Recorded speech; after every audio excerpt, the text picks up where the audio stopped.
If we think back to monarchs of the past, war is absolutely central to their identity. By the First and Second World War, the role of monarchs in wartime had changed. George VI and Queen Elizabeth were very much aware that World War II was not just fighting on the battlefield, it was also a propaganda fight. Tonight, how the Second World War redefined our royal family.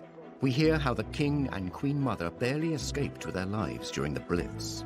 At 11 o'clock in the morning, a German bomber appeared from nowhere, flew over Admiralty Arch and down the Mall, straight into the palace, and dropped a series of bombs on the palace, one of which very nearly killed the king.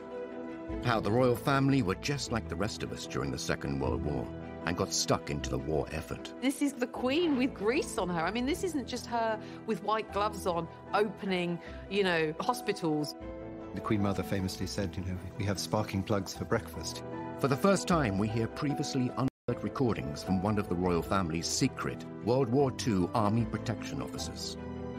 It was so top secret that we couldn't talk to anybody, couldn't be seen by anybody.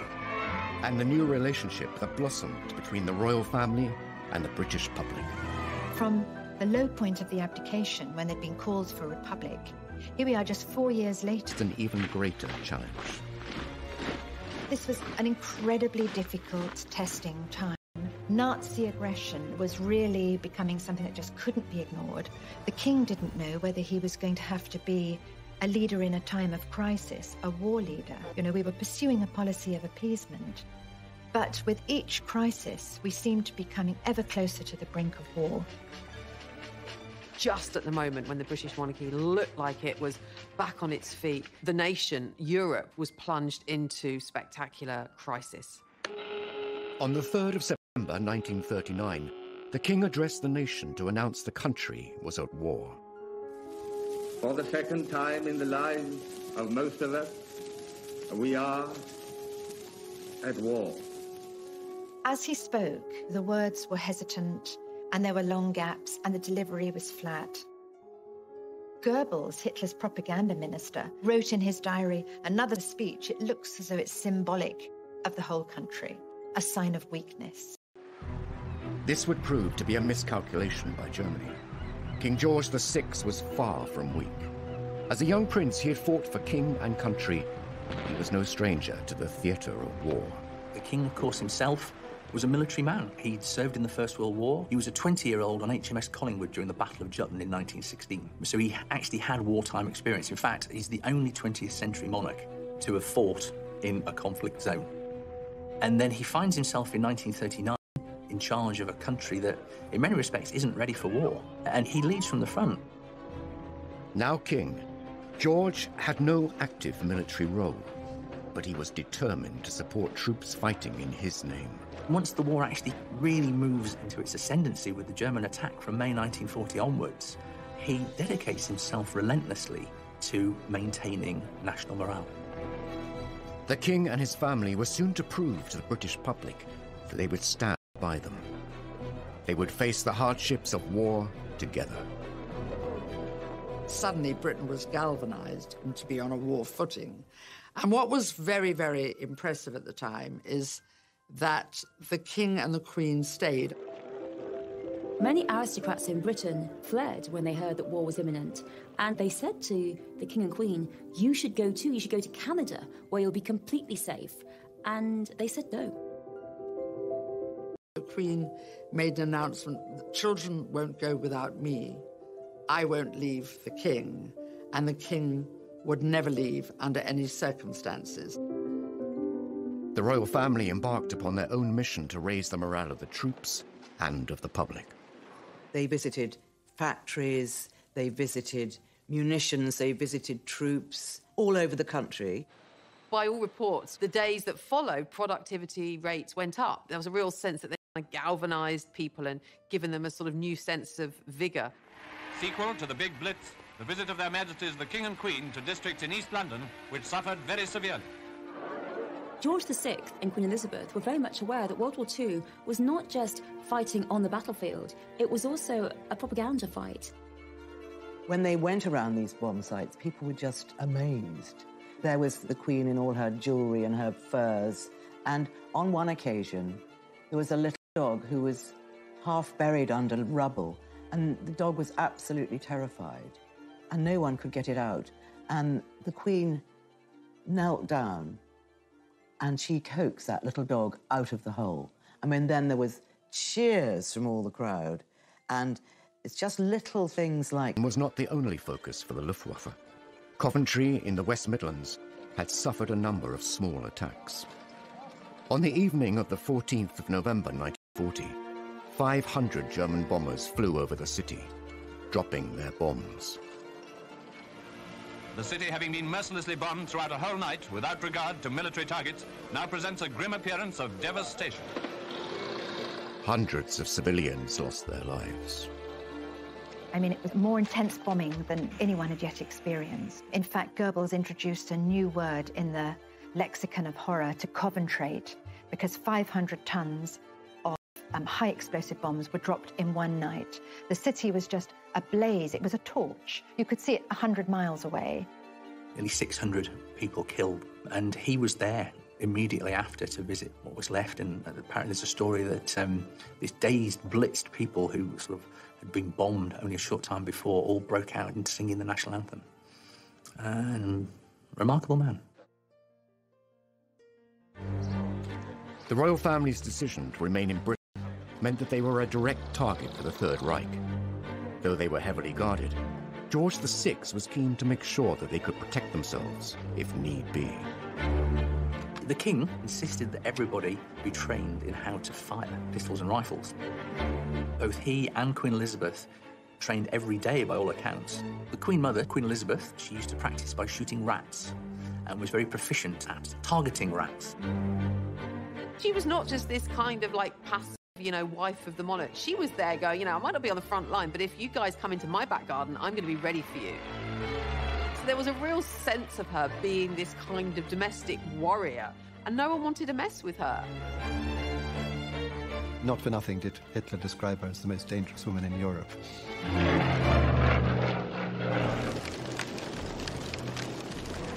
As the conflict continued, it became clear that this was not just a war on the front lines. At home, the King and Queen were finding other ways to stop Hitler breaking the spirit of the country by standing resolute with their people during the Blitz, putting their own lives at risk. She saw 2 bombs falling just outside the window. They heard the explosion. Then there was a great shower up of smoke and debris, and they sort of threw themselves out into the corridor. Buckingham Palace was being bombed. During the Second World War, the royal family were determined to show that they were not just privileged aristocrats. They were at one with the public. They would not run and hide, and they too would feel the struggle. For this monarchy to be seen as a family, without the kind of trappings of power and pageantry. And that was very much what George VI, Queen Elizabeth, and those around them in the palace pushed as the image. It was a normal domestic family facing the war, the austerity of the war, the fears of the war, the crisis of the war, the danger of the war, just like everybody else. From the low point of the abdication, when they'd been called for a republic, here we are just 4 years later, and the king has somehow come to... It was cold and dark, but the Queen and her younger sister still had a bit of fun. The king actually had a very good idea. He was going around Windsor Castle with his eldest daughter, Princess Elizabeth, and there was lots and lots of clothes and costumes, and he said, why don't we put on a pantomime? And it gave them something to focus on together. Actually, during the 5 years of the war, I think they put on 4 pantomimes, and they were fee-paying. So all the local people used to come as well. And Princess Elizabeth said, oh, we can't charge 7 shillings and 6pence for people to come and see us in a pantomime. And Margaret said, they'd pay anything to see us. As the war raged on, German forces disrupted the food supply chain into Britain. The whole country was put on rations in 1940. The royal family were no exception. They did make sure that they had rations. They did have a line around the bath so that above which she should not go because heating water was obviously a very, very expensive business. The Minister of Supply wants more scrap iron to turn into guns and tanks. Mr. Hicks of the Ministry of Works himself took a hand on some of the Buckingham Palace railings, the removal of which had been ordered by the King. That was part of the whole royal principle throughout World War II, that they should behave in the same way as everyone else. The girls should be evacuated, and that the royals should have rations just like everyone else. They should be subject to ration foods exactly the same way as everyone else. The British royal family remained in their own country, but the war had displaced other European monarchs. The King and Queen Mother hosted the royal refugees. And the king used to say, "Don't worry, I've got lots of socks, I've got lots of clothes, I'll kick you out."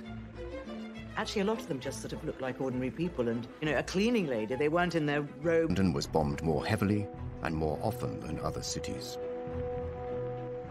Now, civilians were in Hitler's sights. They thought if there was continuous bombing of London, they would drive the civilian population mad and Britain would surrender. And on the 7th of September 1940, the largest aerial formation ever seen darkened the skies coming across the English Channel towards London. And suddenly, the East End was ablaze. Buckingham Palace was a key target for the German Luftwaffe. The palace was hit repeatedly during the Blitz. Buckingham Palace was actually bombed 16 times during the war, and of those 16 times, 9 of the actual bombing raids caused damage, one of which on Friday the 13th of September 1940 very nearly killed the King. At 11 o'clock in the morning, a German bomber appeared from nowhere, dropped below the clouds, flew over Admiralty Arch and down the Mall, dropped a series of bombs on the palace. The King was with the Queen and his private secretary in his private sitting room, just getting ready for the day's work. And they saw 2 bombs falling just outside the window. They heard the explosion. Then there was a great sort of shower up of smoke and debris. And they just had time to register, you know, that things were very wrong. And they sort of threw themselves out into the corridor and only afterwards realized just what exactly was happening, that Buckingham Palace was being bombed. The precise nature of the attack led the King himself to wonder if his own family in Germany were behind the bombing. In fact, it was suggested that the only way that that aircraft could have carried out the attack was if it was somebody who had an intimate knowledge of the palace. And in fact, for a long time, the suggestion was it was a gentleman called Prince Christoph of Hesse, who was a distant relative but had visited the palace a number of times prior to the war. This was a turning point for the royal family and his relationship with the British public. They did something unprecedented. The media were actually invited into Buckingham Palace and were shown around the damage and were told the story of what had happened. This was revelatory. This had not happened before. Latest outrage of the Nazis' indiscriminate fury is the bombing of Buckingham Palace. Remember, most people hadn't seen the inside of Buckingham Palace. They showed the brickwork that's fallen apart, all the masonry that had been left, and the danger there was to the King and Queen. So I think people felt, OK, they're going through a slightly better version of the war than we are. They weren't going to the tube every night to hide, but they were suffering from the same problems. They stood for something. It meant something to people that they were still there in the midst of all this. The King and Queen had changed the way the royal family interacted with the public. No longer were they closed off. Now they were out and about, being seen, commiserating, consoling, and encouraging the war effort. Buckingham Palace did take 9 direct hits, a policeman was killed, and the Queen, she said, "Now I can look the East End in the face." And she felt very strongly that because her home had been bombed, it put her on the same level as all these people who'd suffered so much. And we do see a change and a lot more support for the royals after this moment. The Queen was also keen to let the rest of the world see what was happening in Britain. Before the United States had joined the Second World War, she sent an invitation to the First Lady. The King and Queen were at Paddington Station to greet her in the name of the people of Britain as she arrived in London. One of the most important things the Queen Mother did during the war was to invite Mrs. Roosevelt over to England. So much of the damage caused by the big fire raid on the city. You get a real sense that, austerity was happening even in Buckingham Palace, reading her account.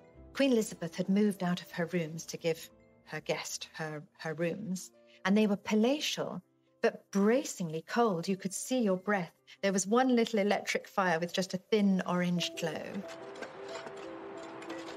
The glass had all been blown out and was replaced by a cheap substitute. And then when Eleanor Roosevelt went down to the dining room, it all looked very promising, beautiful ambiance and lots of gold and silver.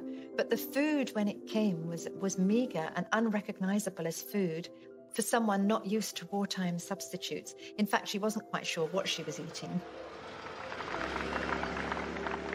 Everything's boarded up and there's nothing very grand about Buckingham Palace. It's all, completely bleak.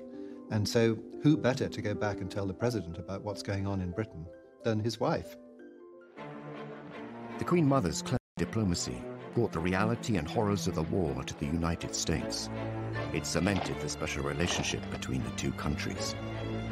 And now it was time for the next generation to step forward and take the lead. Every Allied newspaper had a picture of the future Queen and her spanner and her ambulance. I mean, this was really quite feared because look at this. She's ready. She's out there. She'll go to the front and she'll risk her life if she has to for the war effort.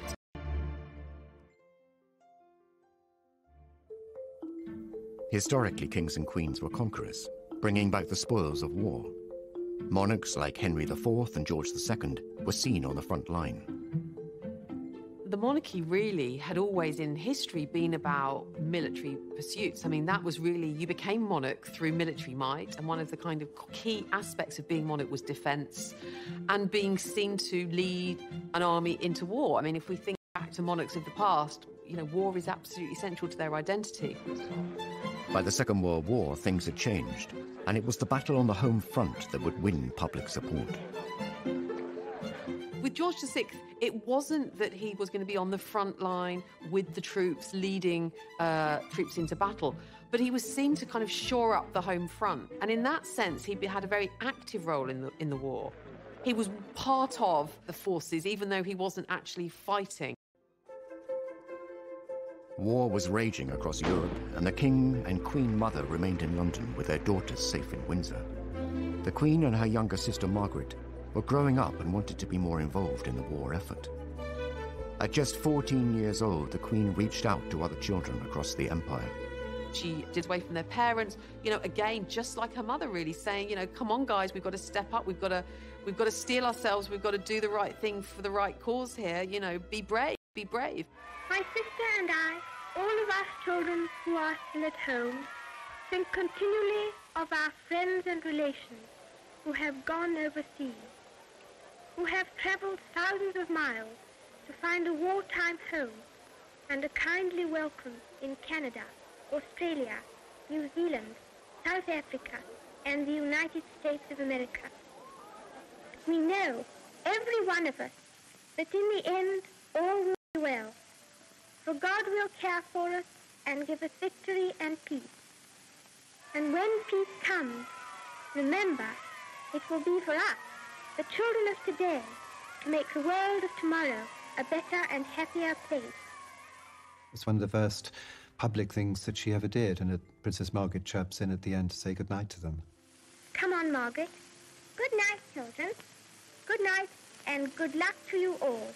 Children, of course, lost family, and they did a charming broadcast, and it was also sent to America because at that time we were still trying to entice America into being on our side. The Queen soon took on other public duties.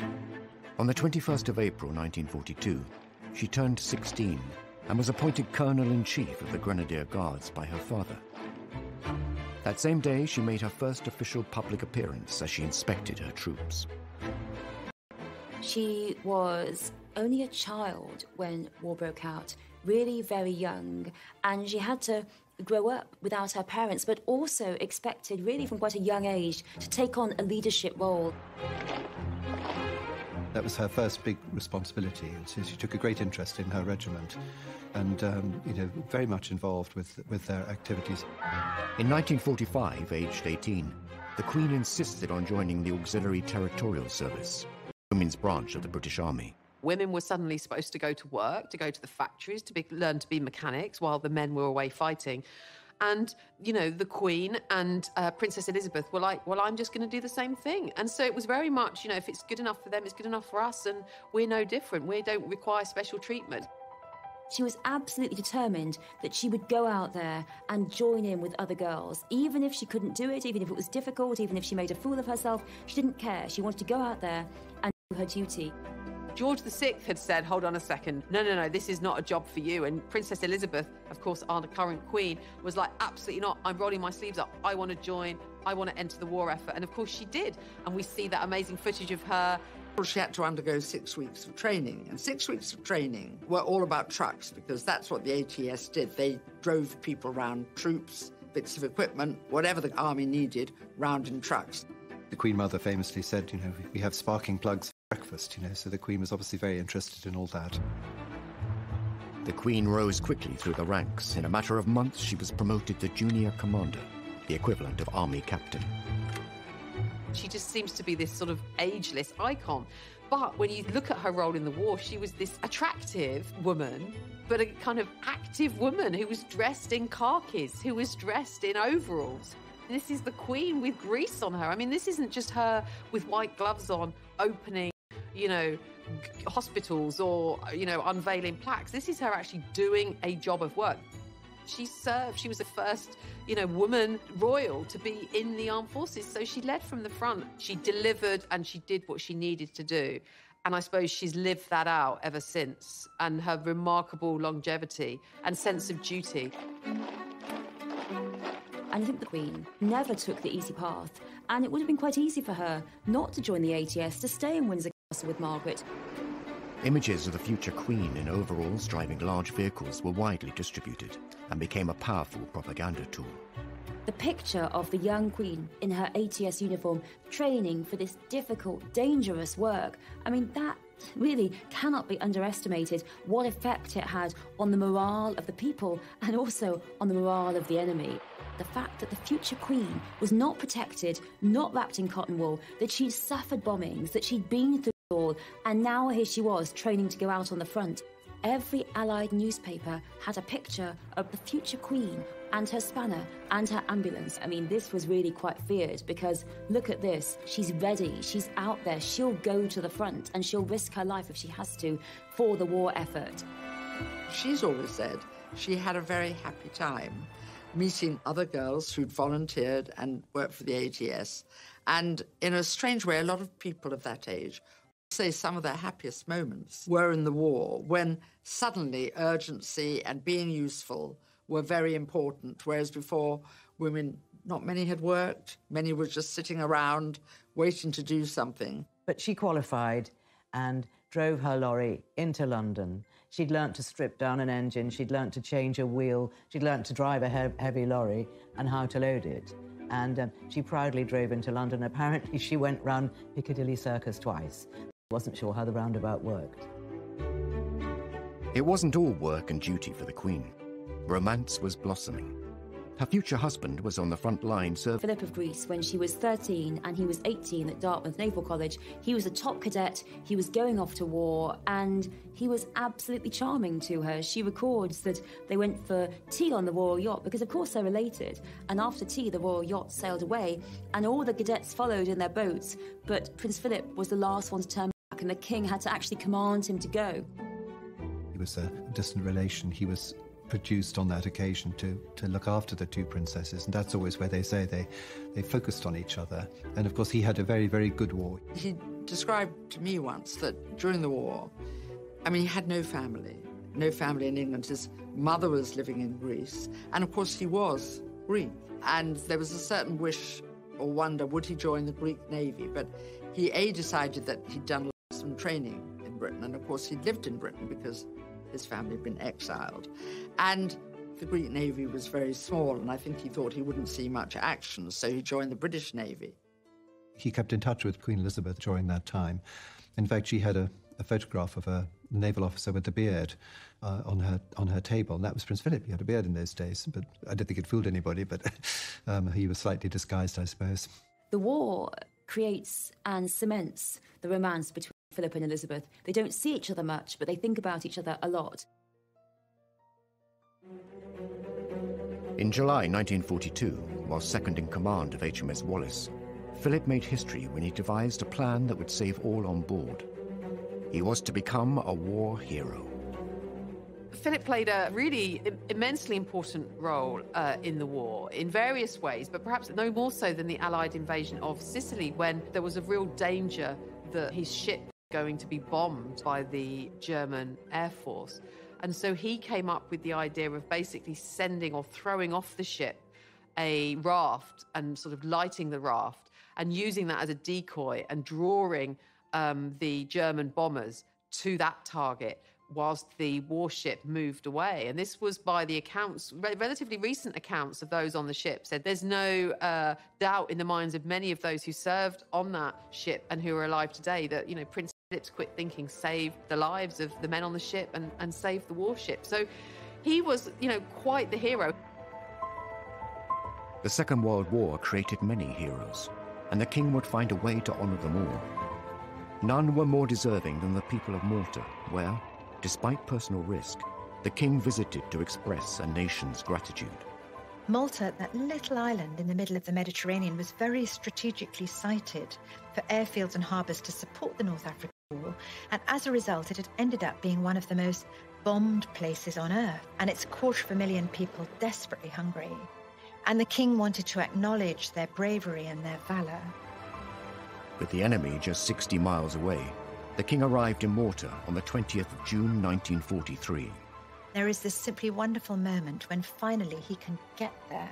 And it's a beautiful morning. Even at a distance, he can hear that word has spread that the whole jetty of the Grand Harbour in Valletta is absolutely crammed with people, cheering, shouting and waving.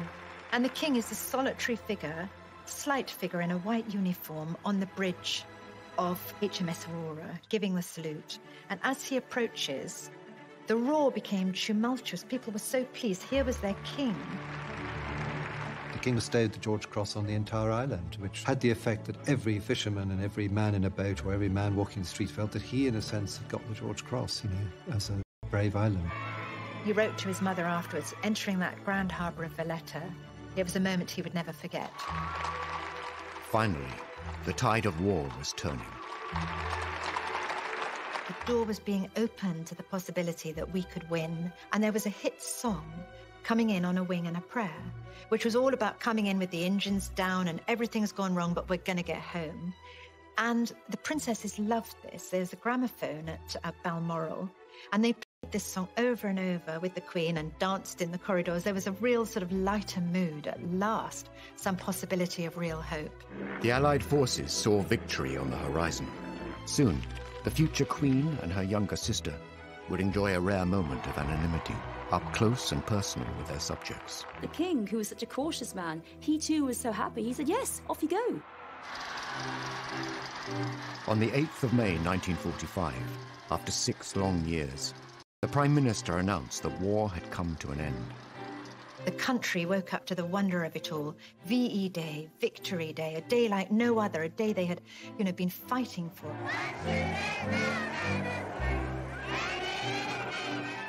VE Day was the day where another radio broadcast address from the king, and of course this time the king not saying it's going to be a long and difficult time ahead, stay strong, announcing instead, of course, victory, that the war was over. Germany, the enemy who drove all Europe into war, has been finally overcome. This led to huge outpourings of national jubilation and adulation for the royal family. And, you know, in the sense that the royal family had been central during the war to the war effort, they were also central to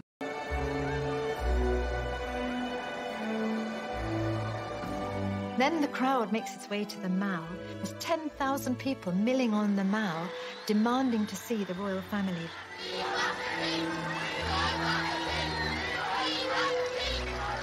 After years bound by the constraints of war, the future Queen and her sister Margaret were desperate to get in amongst the celebrations. This day marked an amazing moment. There were crowds. Everyone rushed into the streets. It was this great moment. And the two princesses said to the king and queen, "Can we go outside with all those people?" And the king, who was such a cautious man, he too was so happy. He said, "Yes, off you go." And that seems unbelievable because it was absolute chaos outside. The young queen went out in her ATS uniform, and initially she'd pulled her cap down, but then she was told she couldn't go out with the uniform incorrect. She had to put it back up, and she was a bit concerned that people would recognise her. But everyone was so excited and so happy that they just didn't care. And the Queen actually spoke about this many years later. She talked about how marvellous it was. Everyone swept along in this tide of happiness and relief. And it's an amazing story that Margaret and Elizabeth, they go out there. They're out there in the crowds, these people rushing round, and they shout, "God save the King, God save the Queen," with everyone else.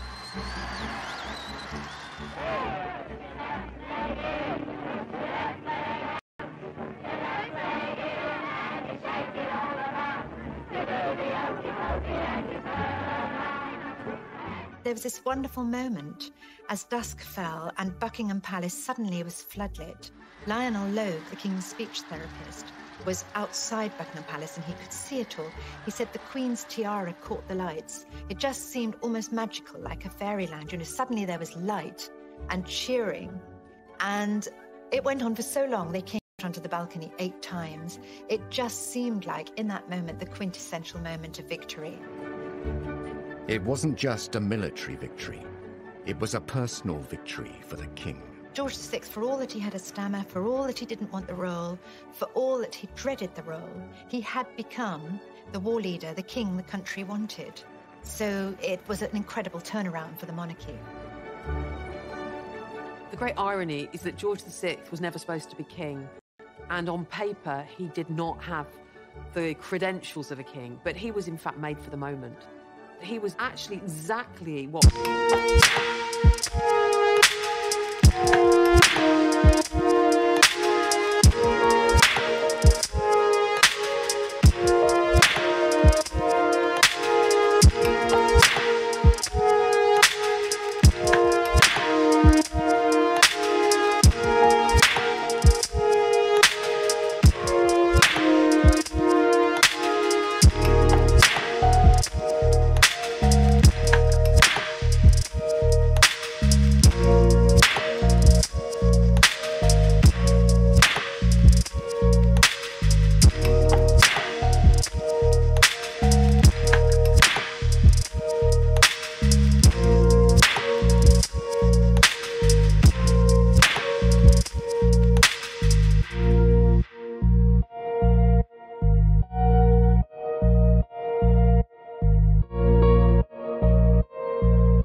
family were soon to prove to the British public that they would stand by them.